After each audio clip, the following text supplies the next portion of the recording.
तो आज का जो टॉपिक है वो है आयोडाइन का। तो ये आयोडाइन जो है ये एक ट्रेस मिनरल होता है जो कि सॉइल यानी कि मिट्टी में होता है। और ख़ास तौर से समंदर के आसपास की जो मिट्टी होती है, समंदर से लगे हुए इलाकों की, उन उस मिट्टी में ये ज़्यादा पाया जाता है क्योंकि समंदर के पानी में आयोडाइन होता है। तो समंदर के आसपास का जो इलाका होता है, मतलब कोस्टल एरिया जो जिसे हम कहते हैं, वहाँ पर इसकी मिट्टी में इसकी आयोडाइन की अच्छी मकदार पाई जाती है। मगर जैसे जैसे हम समंदर से दूर जाते जाते हैं तो मिट्टी में इसकी मकदार जो है कम होती जाती है। लेकिन फिर भी मिट्टी में काफ़ी, क्योंकि समंदर का पानी इवापोरेट होके बारिश से जब नीचे बरसता है तो उसमें भी आयोडाइन उससे भी मिल जाता है ज़मीन को। तो हालांकि कम होती है मकदार में समंदर से दूर के एरिए में, लेकिन फिर भी मिल जाता है। लेकिन आजकल जो है हमारी मिट्टी ना सिर्फ आयोडाइन में बल्कि दूसरे मिनरल्स में भी बहुत ज़्यादा डेफिशिएंट हो गई है। क्योंकि आजकल हम लोग जो फसलें उगाते हैं, खेती करने का तरीका पहले के मुकाबले पे बिल्कुल बदल चुका है। बहुत ज़्यादा फर्टिलाइज़र्स और पेस्टिसाइड्स हम जो यूज़ कर रहे हैं उसकी वजह से हमारी मिट्टी जो है बहुत ज़्यादा कमज़ोर हो गई है। और इसी वजह से हमारी मिट्टी में ना सिर्फ आयोडाइन की कमी है बल्कि दूसरे मिनरल्स और माइक्रोब्स की भी बहुत ज़्यादा कमी हो गई है, जिसकी वजह से ना तो फसलें पैदा होती हैं। तो उस मिट्टी में जब मिनरल्स की कमी होती है, जो भी फसल उस मिट्टी में पैदा होती है डेफिशिएंट मिट्टी में, तो उन पेड़ पौधों में भी वो कमी पाई जाती है। क्योंकि पेड़ पौधे जो होते हैं वो सारा मिनरल जो होता है, अपना न्यूट्रिएंट अपने लिए वो सारा का सारा मिट्टी से ही लेते हैं, मिट्टी से या फिर पानी से। तो फिर जब मिट्टी में इन चीज़ों की कमी है तो डेफिनेटली वो आपके पेड़ पौधों में भी, फसलों में भी उन चीज़ों की आपके कमी आएगी ही।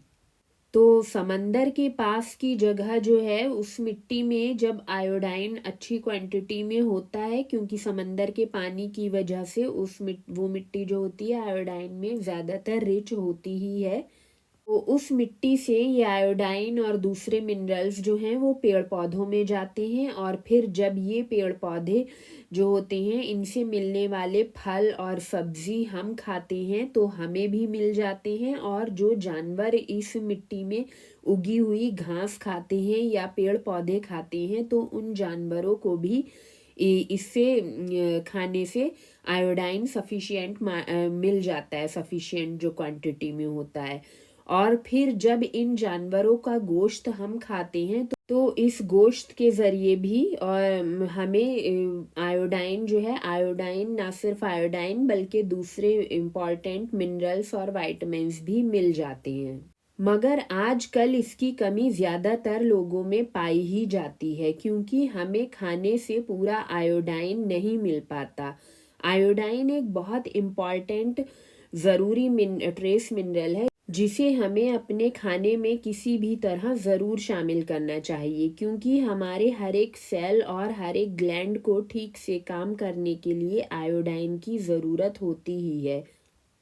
हर एक मम्मल यानी कि दूध पिलाने वाले जो जीव हैं, मतलब दूध पिलाने वाली जो भी दूध पिलाते हैं इंसान और जानवर, तो और जिनकी रीढ़ की हड्डी होती है जिनकी बॉडी में, उनको आयोडाइन की ज़रूरत होती ही है। और आयोडाइन का एक बड़ा पार्ट जो होता है वो थायराइड ग्लैंड ले लेता है। तो थायराइड ग्लैंड को ठीक से काम करने के लिए आयोडाइन बहुत ज़रूरी है। इसके अलावा अगर आप प्रेग्नेंट हो तो फिर आपकी डाइट में आयोडाइन होना चाहिए, क्योंकि पेट के अंदर पल रहे बच्चे का दिमाग बनने में आयोडाइन बहुत मदद करता है। तो जिन माँओं को प्रेगनेंसी के दौरान आयोडाइन की कमी होती है उनका बच्चा दिमागी तौर पर कमज़ोर पैदा हो सकता है। इसके अलावा दूध पिलाने वाली माँ को खाने में आयोडाइन लेना चाहिए, जिससे बच्चा जब आपका दूध पिएगा तो उसे आयोडाइन मिलेगा और उसका दिमाग तेज़ होगा। इसके अलावा दूध पिलाने वाली माएँ अगर आयोडाइन खाने में रखेंगी तो उनका दूध ज़्यादा बनेगा, क्योंकि दूध बनता है ब्रेस्ट में जो दूध बनाने वाले ग्लैंड्स होते हैं उनसे, और ब्रेस्ट के ग्लैंड्स को भी आयोडाइन चाहिए होता है। बल्कि आयोडाइन की कमी का एक बहुत बड़ा सिम्टम जो है वही यही है कि ब्रेस्ट का ढीला होना और मुलायम होना। तो अगर आपका ब्रेस्ट ढीला है और मुलायम यानी कि सॉफ्ट है तो समझ लीजिए आपके अंदर आयोडाइन की कमी है। तो यहाँ तक हमने जान लिया कि आयोडाइन क्या है और इसका इम्पोर्टेंस क्या है। अब आते हैं कि अगर हमारी बॉडी में आयोडाइन की कमी है तो क्या क्या सिम्टम आ सकते हैं। तो आयोडाइन की कमी है बॉडी में, इसे पता करने के लिए आप घर पर ही एक टेस्ट कर सकते हैं इस तरह से कि अपनी बॉडी पर कहीं भी, जैसे कि कलाई पर, आप मान लीजिए कलाई पर आप अपने ये जो जहाँ से कलाई मुड़ती है वहाँ पर आप अपने थोड़ा सा लिक्विड आयोडाइन जो होता है वो लगाइए उसको, और फिर उस पर एक बैंडेड या फिर किसी कपड़े से उसे लपेट दीजिए और 1 घंटे बाद चेक कीजिए। अगर उसका कलर हल्का है या बिल्कुल ही धब्बा उसका ख़त्म हो गया है आयोडाइन का, तो फिर इसका मतलब है कि आपके अंदर आयोडाइन की कमी है। और अगर धब्बा अपनी जगह बरकरार है तो आपके अंदर आयोडाइन की कमी नहीं है। तो ये टेस्ट आप कर सकते हैं। वरना बॉडी के अंदर कुछ सिम्टम्स होते हैं जो कि इस टेस्ट से भी ज़्यादा रिलायबल होता है कि आप सिम्टम्स की तरफ जाएं। तो बॉडी के अंदर अगर इस तरह के सिम्टम्स आ रहे हैं जो मैं आगे बता रही हूँ आपको, तो आप समझ जाइए कि आपके अंदर आयोडाइन की कमी है। जैसे औरतों में सबसे बड़ा सिम्टम जो होता है वो होता है ब्रेस्ट का ढीला या सॉफ्ट होना। तो अगर आपका ब्रेस्ट ढीला है, सॉफ्ट है, इसका मतलब है आपके अंदर आयोडाइन की कमी है। और यहाँ पर मैं एक बात मैं और बता दे रही हूँ कि जिनका ब्रेस्ट बहुत ज़्यादा बड़ा होता है उन्हें भी आयोडाइन की ज़रूरत होती है, क्योंकि ब्रेस्ट की सपोर्ट, ब्रेस्ट के जो टिश्यूज़ होते हैं और ग्लैंड्स होते हैं उनकी सपोर्ट के लिए उनको मतलब मजबूत बनाने के लिए, सपोर्ट के लिए उनके आयोडाइन की ज़रूरत होती है। के अलावा आपके अंदर अगर कोई हार्मोनल प्रॉब्लम्स हो रही हैं तो इसका मतलब भी है कि आपको आयोडाइन की कमी है, क्योंकि ग्लैंड्स जो होते हैं हार्मोन्स रिलीज होते हैं ग्लैंड्स से, और ग्लैंड्स के ठीक से काम करने के लिए आयोडाइन चाहिए होता है। इसके अलावा ब्रेस्ट में अगर गांठ है जिसे फाइब्रोसिस्टिक सिस्ट भी कहते हैं तो ये भी एक इंडिकेशन है लो आयोडाइन का। इसके अलावा फाइब्रॉइड, थायराइड, पीरियड से रिलेटेड प्रॉब्लम्स जैसे हैवी पीरियड, पीरियड नॉर्मल से ज़्यादा दिन तक चलना, गांठ वाले बड़े बड़े मुहासे होना चेहरे पे, मुहासे जो बड़े बड़े से होते हैं ना गांठों वाले, बहुत से लोगों को पस भी होता है उनमें, इसका मतलब भी है कि आपके अंदर आयोडाइन की कमी है।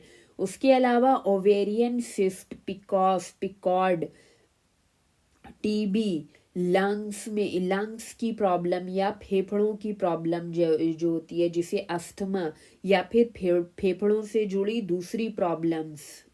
इसके अलावा ओवेरियन सिस्ट, मर्दों में प्रोस्टेट की प्रॉब्लम जैसे प्रोस्टेट का बड़ा हो जाना, या फिर मर्दों को जैसे कि इरेक्टाइल डिस्फंक्शन, या फिर उनका जो प्रोस्टेट का ग्लैंड होता है उससे ठीक से टेस्टोस्टेरोन की कमी होना उनके अंदर, ये भी एक इंडिकेशन होता है कि आपके अंदर आयोडाइन की कमी है।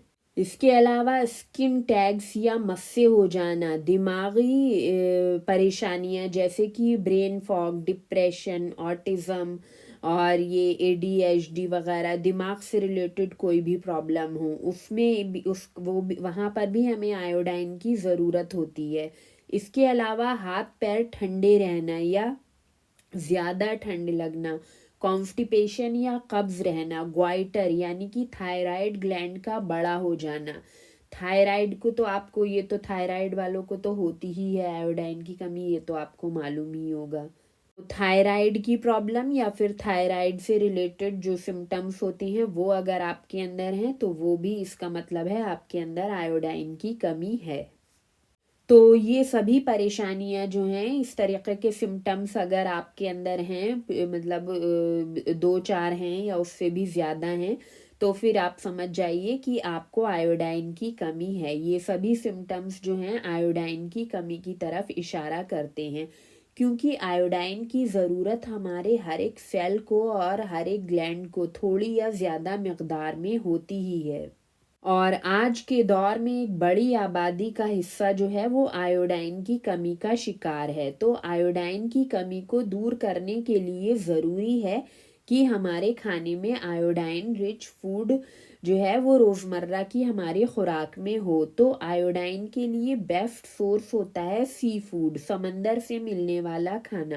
तो समंदर से मिलने वाला सभी खाना जैसे कि मछली, झींगा या प्रॉन, ऑयस्टर वगैरह में आयोडाइन अच्छी मिकदार में पाया जाता है। तो आयोडाइन की पूर्ति करने के लिए अपनी बॉडी में आपको इनमें से किसी भी खाने को अपने खाने में रोज़ाना शामिल करना चाहिए, इन चीज़ों को। इसके अलावा एग्स यानी कि अंडे और समंदर के नज़दीक की ज़मीन में उगाई गई सब्जी और फलों में भी आयोडाइन पाया जाता है।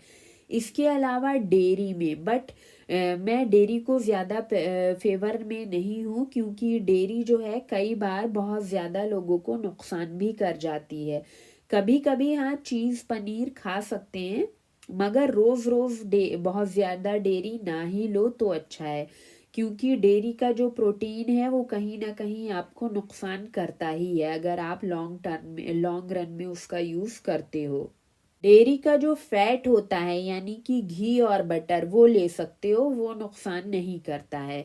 और लास्ट में जो बेस्ट सोर्स होता है आयोडीन के लिए वो होता है सी कैल्प या समुद्री, जिसे कि समुद्री पालक भी बोलते हैं, जिसे कि समंदर में पाया जाता है। ये सब्जी होती है पत्तेदार, सी कैल्प बोलते हैं उसको। तो कोरियन और जैपनीज जो होते हैं वो तो उनके खाने में ये रोज का होता है कि वो समंदर से निकली कोई ना कोई चीज़ वो खाते ही हैं अपने खाने में। सी कैल्प भी उनके यहाँ बहुत खाई जाती है।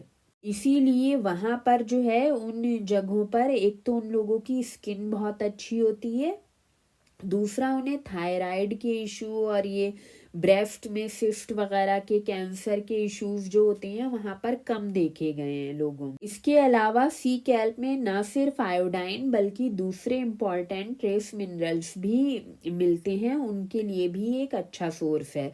तो अगर आपको फ्रेश सी कैल्प मिल पाती है तो आप ऐसी जगह रह रहे हो जहाँ पर आपको कैल्प मिल पाती है, तो थोड़ा सा आप पकाकर उसको खाने के साथ खा सकते हो।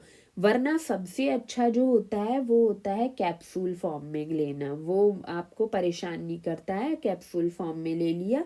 सी कैल्प की शीट भी आती हैं जिन्हें कि नॉरी शीट कहते हैं, जो कि सुशी बनाने में काम आती हैं। तो आप एक शीट दिन भर में खाने के साथ खा सकते हो, या एक कैप्सूल 500 माइक्रोग्राम तक का ले सकते हो। मगर कैप्सूल जो है वो अच्छी क्वालिटी का होना चाहिए। और अगर कैल्प पाउडर मिल जाता है तो ये पाउडर भी कोई आप हाफ टेबल स्पून या उससे थोड़ा सा कम ले सकते हो, खाने के साथ ले सकते हो। जैसे कि अपनी रोटी वगैरह, वैसे तो रोटी मैं ज़्यादातर प्रीफर नहीं करती हूँ, लेकिन अगर खा रहे हो तो उसमें डाल सकते हो। वरना आप पानी में डाल के ले सकते हो। सूप अगर बोन ब्रॉथ ले रहे हो, बोन ब्रॉथ जो पाए का सूप होता है उसमें डाल के आप ले सकते हो। तो ये बहुत इजी तरीके से आप पाउडर को यूज़ कर सकते हो। वरना कुछ भी नहीं है तो 50 या 100 ml पानी लिया और उसमें घोल के पी जाओ। पाउडर जो होता है वो सबसे सस्ता ऑप्शन होता है। यहाँ हमारे यहाँ, इधर मैं इंग्लैंड में रहती हूँ तो यहाँ पर तो 7-8 पाउंड का 1 किलो तक मिल जाता है। तो अगर आपको मिल पाता है तो आप पाउडर ले सकती हैं। तो क्योंकि पाउडर जो है वो सबसे सस्ता होता है पाउडर फॉर्म में अगर आप ले रहे हो तो। बाकी अगर चाहते हो नहीं आपको मिल पाता है तो कैप्सूल ले सकते हो, वरना नॉरी शीट मिल जाती है तो वो ले सकते हो। वो तो बहुत ही अच्छी होती है नॉरी शीट जो होती हैं, एकदम क्रिस्पी होती हैं और बच्चे भी बहुत शौक से वो खा लेते हैं। हाँ, यहाँ पर अब बच्चों का ध्यान है, अगर बच्चों को किसी भी तरह की दिमागी प्रॉब्लम है तो फिर आप उनको खाने में थोड़ा ये सी कैल्प ज़रूर दो।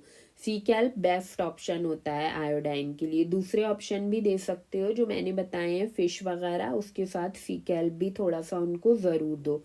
तो बच्चे भी ये जो शीट होती है, नॉरी शीट, वो बहुत आराम से खाने के साथ खा लेते हैं, तो वो आप दे सकते हो बच्चों को। तो बेस्ट तो फूड सोर्स ही होता है, क्योंकि खाने से मिलने वाला जो न्यूट्रिशन होता है बॉडी को डाइजेस्ट करने में भी आसान होता है।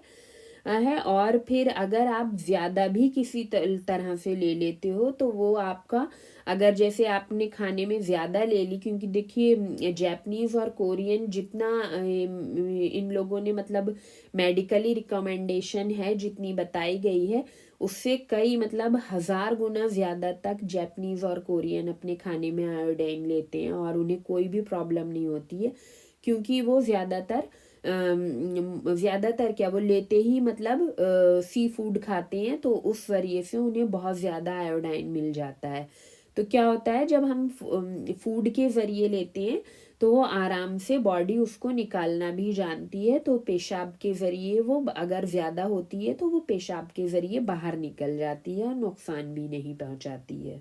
फिर भी अगर इस तरह का फूड सोर्स आपको नहीं मिल पाता है और आप के अंदर आयोडाइन की कमी वाले सिम्टम्स हैं, तो फिर आप अच्छी क्वालिटी का कोई आयोडाइन का सप्लीमेंट ले सकते हैं, केमिस्ट से भी ले सकते हैं, वरना अगर आप डॉक्टर से चाहें तो डॉक्टर भी आपको लिख के दे सकता है अगर उसे पता होगा तब, वरना केमिस्ट के यहाँ अमूमन मिल जाता है आयोडाइन का सप्लीमेंट। आप अच्छी क्वालिटी का लें और सिर्फ एक ड्रॉप जो है, एक ड्रॉप ही, एक बूंद ही लेना है दिन भर में।